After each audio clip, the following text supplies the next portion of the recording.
మూసీ పక్కనే Hetero drugs farm house Istara villas ఉన్నాయి.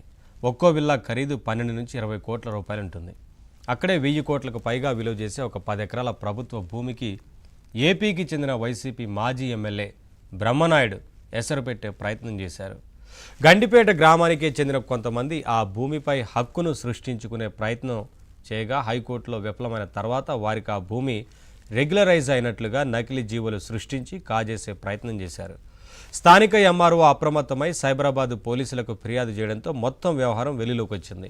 3 arrest కాగా వినుకొండ మాజీ ఎమ్మెల్యే బ్రహ్మనాయుడు సహా 4 పరారీలో ఉన్నారు.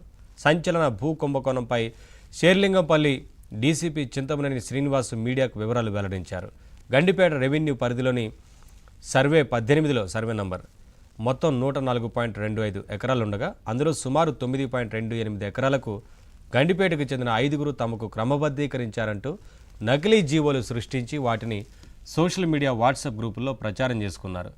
ప్రభుత్వ భూమిని సొమ్ము చేసుకునే కార్యక్రమానికి శ్రీకారం చుట్టారు. దీనిపై గండిపేట తహసీల్దార్ ఇచ్చిన ఫిర్యాదు మేరకు నార్సింగ్ పోలీసులు, సైబర్ క్రైమ్, సైబరాబాద్ ఆర్థిక నేరాల విభాగం పోలీసులు దర్యాప్తు జరిపారు. ప్రభుత్వ భూమిని కాజేసే కుట్రను బట్టబయలు చేశారు. ఈ భూమి 1954 నుంచి కాస్రా పహానీలో ప్రభుత్వ భూమిగానే ఉంది. గండిపేట గ్రామానికి చెందిన నిమ్మల దశరథ కుటుంబ సభ్యుల ఆ స్థలంలోకి వచ్చి ఇది తమదేనని, ఇందులో 10 ఎకరాలు తమకే వస్తుందని ప్రచారం చేసుకోవడం మొదలుపెట్టారు.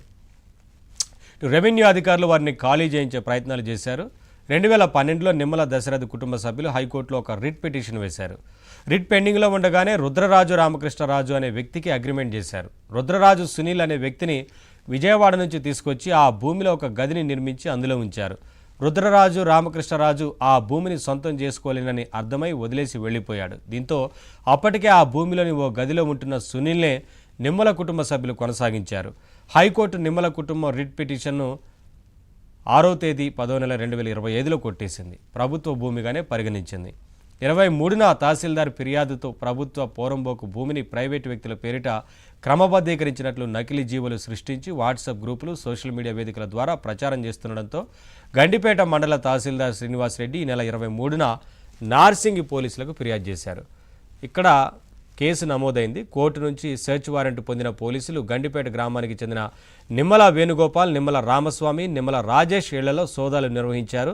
నిమ్మల దశరథ్ చనిపోవడంతో ఆయన కుమారులు రాజేష్ గౌడ్ పేరు మీద 2.02 ఎకరాలు, నిమ్మల వేణుగోపాల్ పేరు మీద 2.02 ఎకరాలు, ఇటు నిమ్మల రామస్వామి పేరు మీద మొత్తంగా కుమార్తె గార్ల మంగ పేరు మీద, కామను నాగేశ్వరరావు పేరు మీద మొత్తంగా 9 ఎకరాల 28 గుంటలను ప్రభుత్వం తమకు క్రమబద్ధీకరించిందంటూ 5 వేర్వేరు జీవోలను తయారు చేశారు. నకిలీ జీవోల తయారీలో నిమ్మల కుటుంబ సభ్యులతో పాటు ఏపీ మాజీ ఎమ్మెల్యే బొల్లం బ్రహ్మనాయుడు, బొల్లం రమేష్, సునీల్, రాధాకృష్ణ పాత్ర ఉందని తమ దర్యాప్తులో వెల్లడైందని డీసీపీ శ్రీనివాస్ వెల్లడించారు.